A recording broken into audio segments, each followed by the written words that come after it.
What is up, everyone? JD here. I hope you're all doing well today. Today, I'm really excited to bring you a tag. It was an open tag from Kevin from EDC, but I am going to modify it slightly. So he recently did his most coveted knife in his collection, and no surprise, it was the TW Dawn Price, and I can totally see why that would be. For me, I'm going to do my top 5. So I did a little while back in one of my EDC walk and talks, my 5 most liked knives from Instagram post. This is going to be a little bit different. This is going to be knives that I think people, if I recall, so this is off of memory, knives that people have reached out to me and asked if you ever want to sell it, or are you interested in selling it. So I'm going to go in no particular order from knives that people have reached out to me about, and I'm going to start out with one that I think I get quite a few questions on, and that is going to be the Spyderco Smock. This one here is the Blade HQ exclusive with the M4 steel diamond nitrate. I didn't clean these before the video, so they're a little grimy and grungy. I apologize, but I just wanted to go ahead and jump on this one because I really thought the tag was interesting. I think it's the combination of the blade steel, the fact that it was a sprint limited, they have not brought it back, and I have these customized fat carbon scales with the jungle wear theme, Lynch Northwest deep carry pocket clip, lanyard hold delete, speed hold delete, and I do have skiffs in the pivot. So I don't know. I think it's the build specifically as to why people reach out for this one.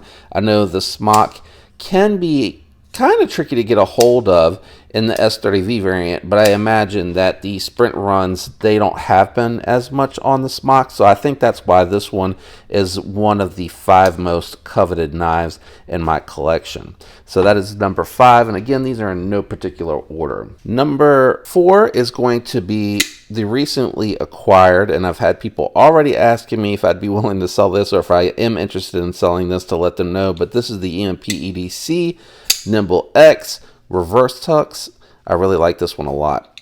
This one here is great for larger sized hands. I actually like this way more than the Nimble. The Nimble is just far too small for me, so this is right up my alley. Great size. My hand fits even if I choke all the way back, but choked up, this is like a really comfortable position. Finger ends up being in a really good spot.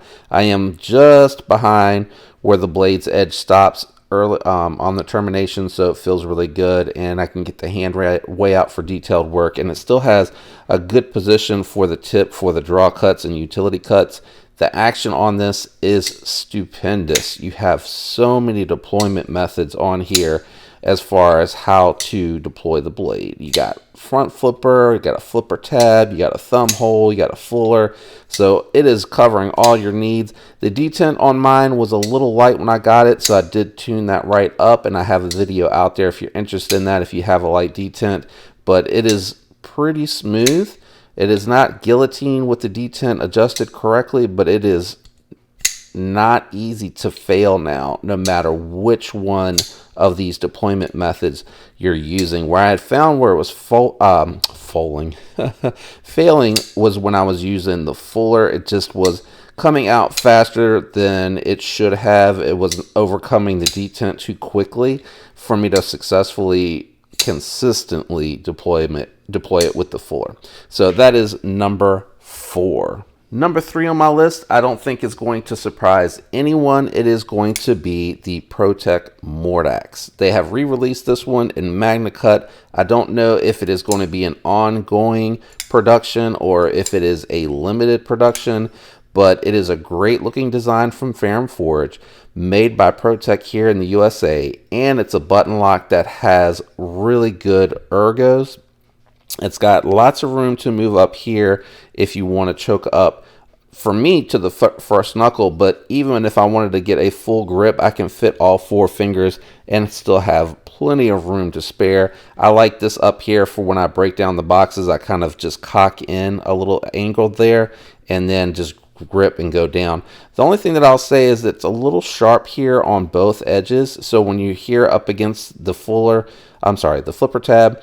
I do feel the jimping a little bit on my knuckle, and then I really feel where this is contoured back out coming into the finger as well.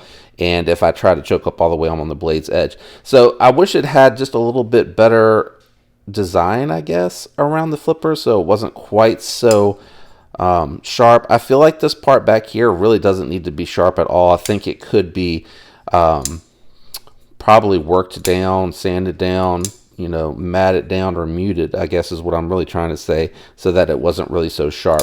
But I get asked about this one ever since I picked it up. Are you willing to sell it? Or what knife is that? That's the other common question I get with this one, because I don't think too many people are as familiar with the Mordax. But I think it'll grow in popularity, and I really hope they continue to do production runs of the Mordax. So that is the number 4 most coveted knife on my list. I think a lot of people are going to be surprised at the next one. Not so much that it's the most coveted, but I think that they're going to be surprised that I'm bringing it out here as number 2. And again, I know that I said not in any particular order, but I think this one here, I get asked, if you ever decide to sell, can you let me know? I think that's because it's so hard to get a hold of. And that is the Chris Reeve Umenzon. I know I didn't say that yet, even though most people will probably recognize it. And that is the RGT deep carry pocket clip. I did strip it back down and then do another ano job to get a little bit closer to the lanyard bead. I think it is matched up pretty close. I don't know if I can get it any closer. I think it was a little light before. It's broken in nicely. I love the ergos, the size, the weight, everything about this knife. It even has me falling in love with Tontos, which Tontos weren't my primary favorite blade shape. I really liked the Wharncliffe sheep's foots more than anything, but I have found that the Tontos really do work for utility, and they have a great look about them when they're done right. This has a nice hollow grind on it, comfortable thumb studs, comfortable, again, ergos, feels really good in hand. Pocket clip works really well. My only complaint about this one, I did try to adjust it when I had it off, but it has just a hint of play, and when I tried to adjust it in, I couldn't quite get it. Now, I will say, it does make direct contact when open, so I don't know if that's by design, so I stopped messing with it when I realized that the other day. But number 2 on the list for sure is the Umenzon. My number 1 most coveted, and I think this is because they're even harder to get a hold of than any Chris Reeve knives. Chris Reeves does a good production volume where if you sign up for notifications at multiple vendors, you can catch them. You can catch them. I think this next one that I'm about to bring out has really been super tough. I've chased this one for a year, which is how long I chased the Chris Reeves, but I was looking specifically for the Umenzon, which is a little bit harder to get a hold of than, say, a Sebenza or an Nkosi. And an Nkosi, you can catch them everywhere. You can catch them in stock. You can catch them on Reddit in the secondhand market. So there's a lot of places that you can go to catch your Nkosi. But this one here, no more delaying. This is going to be the U.S. manufactured Demco AD20 or 20S in my case. This one here is in the S45 VN variant. I recently showcased this in an unboxing because I did get this on the secondhand market. I had to chase it just to get it on the secondhand market because I'm not quick enough on the drops, and I'm still unfamiliar with all the vendors and places that the Demcos drop their U.S. manufactured knives.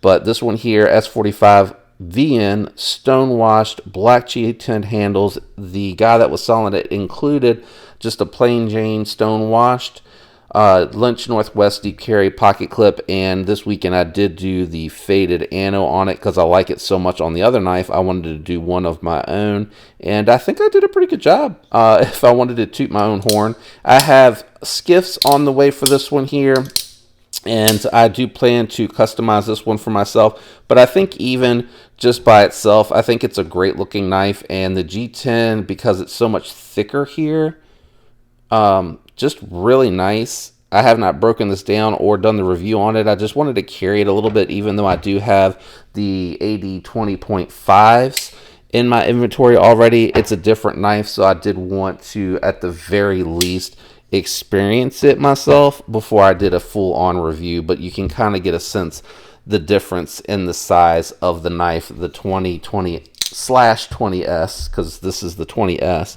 are going to be much more different. And just let's take a look, because I actually haven't really compared. This one came from Lynch Northwest with the fade on it, and the only thing that I did was make the tip a little bit more blue to try to match it up to the scales. And then here's the one that I did. So mine has less bronze in it. It went purple a little bit faster than the one from Lynch Northwest, and I would say that the bronze is a little bit darker. His feels a little bit more matted. Mine feels a little bit more vibrant.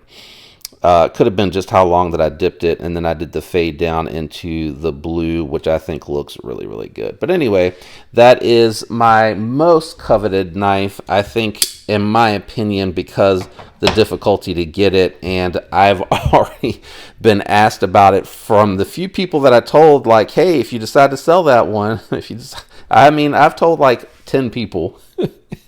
I think 8 of them are like, hey, if you decide to sell that, or if you're willing to let that go, or what do you want for it? So this one was really hard for me to chase, and as much as I'm enjoying it, I seriously doubt that I let that one go. But anyway, those are my most 5, in my opinion, coveted knives based on how I'm asked about them, how hard they were to get.